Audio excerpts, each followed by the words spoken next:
এই হাদিসটি পরে খুশিতে কান্না চলে আসলো। আল্লাহর এক বান্দা ছিল নামাজের সিজদায়। আল্লাহ ডাক দিয়ে বলে, বান্দা তুই যতই সিজদা কর, তোর ঠিকানা জাহান্নাম।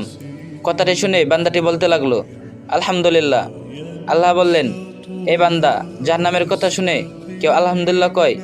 বান্দা বলল, আল্লাহ, জাহান্নামের মালিকও তুমি, জান্নাতের মালিকও তুমি। তুমি আল্লাহ যদি খুশি হয়ে আমাকে জাহান্নাম দাও, আমার আপত্তি ও অভিযোগ করার কোনো অধিকার নেই।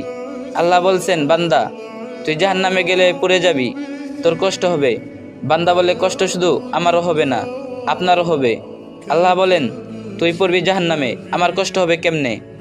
বান্দা বলে, আল্লাহ, মায়ের কোলের কোনো সন্তান যদি পানিতে পড়ে যায়, তাহলে দুনিয়ার কোনো মা যেমন দূরে দাঁড়িয়ে থাকতে পারে না, দৌড়ে গিয়ে বাচ্চাকে কোলে নেয়, আমার বিশ্বাস ওই মায়ের চেয়ে কোটি কোটি গুণ দয়া আপনার বেশি। আমাকে জাহান্নামে দিলে আপনি আল্লাহ কষ্ট পাবেন।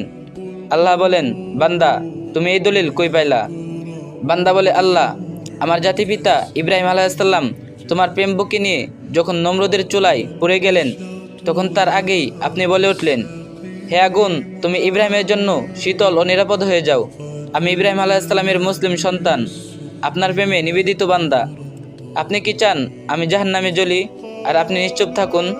তখন আল্লাহ তাআলা বলেন, হে বান্দা, তুমি এমনভাবে আমাকে ভালোবাসো যে জাহান্নামের কোথাও তোমার ঈমান নড়াতে পারে না। তুমি যদি আমার প্রেমে জাহান্নামে পড়ো, তবে আমি সেই জাহান্নামকেও তোমার জন্য জান্নাত বানিয়ে দেব। অর্থাৎ আল্লাহ বলেন, বান্দা আমার প্রেমে ভক্তি নিয়ে যদি কেউ জাহান্নামে ধারণ করে, আমি তার জাহান্নামকেও জান্নাত বানিয়ে দেব। সুবহানাল্লাহ। এই হাদিসটি অন্য একজনের সাথে শেয়ার করুন, আর যে যত পারেন বিশেষ কপি লিঙ্ক করে দিন।